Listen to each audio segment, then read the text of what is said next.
Hello. Kumusta na kayo, mga kabunso? Happy Friday. Thanks God, it's Friday.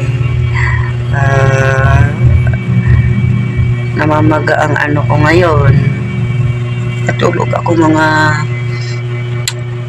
from 1 o'clock till mga hapit na 3:40 ata nagising ako. So, napakainit no dito. Napakainit talaga. Ngayon, mangungumusta lang po ako sa inyo mga kabunso.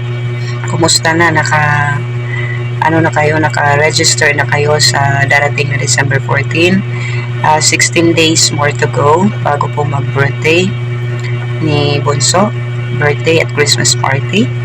Mag-prepare na kayo mga kabunso, no? Kasi malapit na talaga. Ang bilis-bilis ng panahon. Ang bilis ng oras. Parang kakagising ko lang nag-umaga. Tsaka, kasi kanina din umaga, nagising ako mga around 8 o'clock. So, pagkatapos kong mag-breakfast, natulog na ako kasi wala akong pang lunch.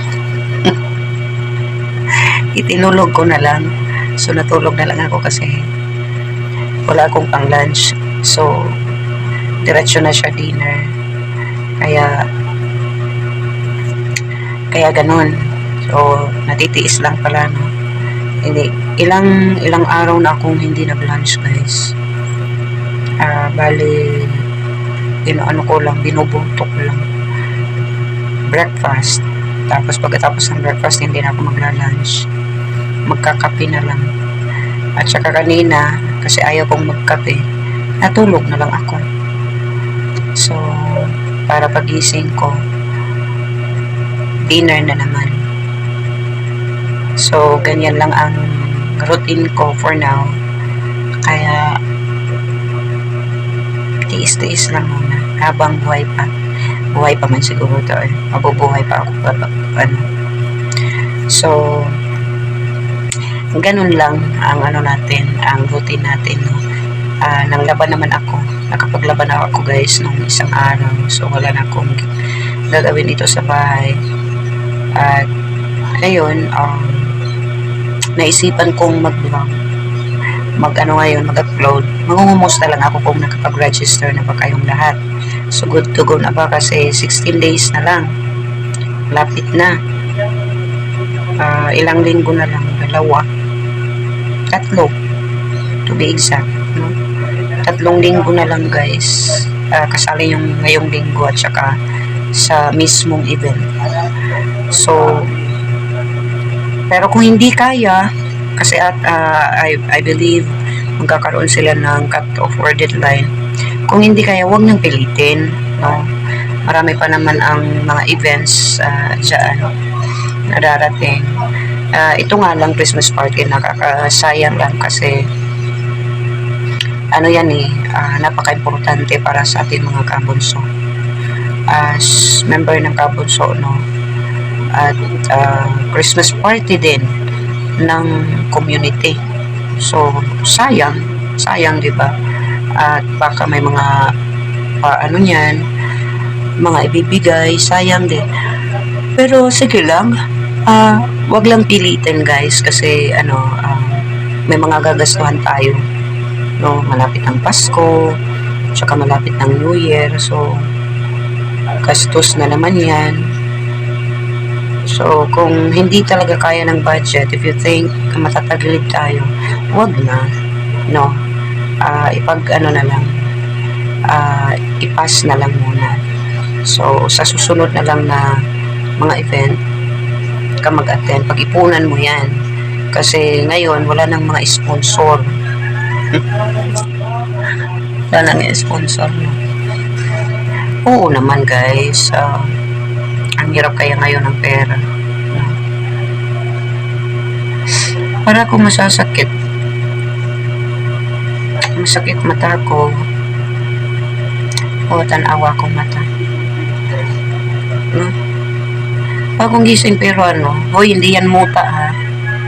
Hindi yan muta. Walang muta dyan. Walang muta. So yun lang mga kabunso, pag-ipunan nyo na lang. At alam kong may mga susunod pang event, meet and greet, at saka mga ano dyan, konsyerto ba. So doon na lang kayo mag-attend guys. Anyway, si Bunso always naman yan mag-accommodate sa atin.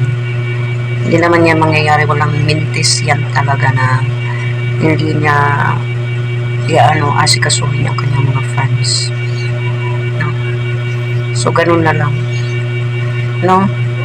So I hope din nakapag-submit na yung mga teams ng kanilang logo kay tatay para sa gagawin ni tatay na tarpaulin ata or slide. So para walang tampo sa ating mga kabunso, kasi hindi na dapat tayo mabawasan no? Dapat pa nga tayong madagdagan, kasi nga nakikita nga natin ngayon parang yung parang pa-silent na, no? Dati kapag ganitong mga event, di ba, maraming, kahit sa mga live lang ng YouTuber, kagaya ko, kahit ako na maliit na YouTuber, tinatambayan ako ng mga malalaking isda, ng mga kabunso, malalaking isda. Tsaka may nag-o-offer talaga, no, ng para sa sponsorship. Pero ganun pa din guys, hindi naman talaga permi yung panahon, palagi na lang nag-i-sponsor. May mga may mga instances din na wala, at saka hindi maganda yung takbo ng buhay, so dapat din huwag na tayong umasa, no? So ganun lang mga kabunso, nangumusta lang ako, tsaka lang, a day in my life as a burikat. Katulog ko pa mag-o grabe. So ganun lang, bye for now.